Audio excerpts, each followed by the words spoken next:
Вон, вы играли главную роль Калошина. Ну, в общем-то, роль такая очень бурятская, я бы вам сказал, да? Как поступает бурятский мужчина, когда его жена оказывается блядью? Да я не знаю, я даже не сталкивался с этим случаем.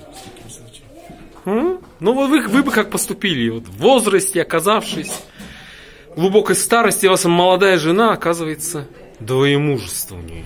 Вы бы как поступили? Я бы не знаю, как поступил, даже такой резкий вопрос. Но я бы, наверное, сказал бы все, что хотел сказать, и ушел, вот вернулся, и все. Не бить же. Так он же ее простил.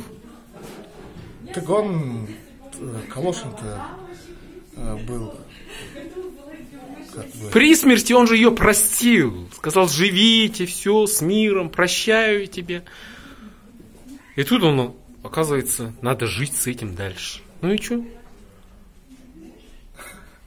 А? Чё дразните, негодяи? Он, да, у Ламбоева надо взять так. Калошин, да? Калошин, да? Сынке, ты, говорят, живой Калошин. Юрнаша. А? Шамай Калошин кыжнырлы.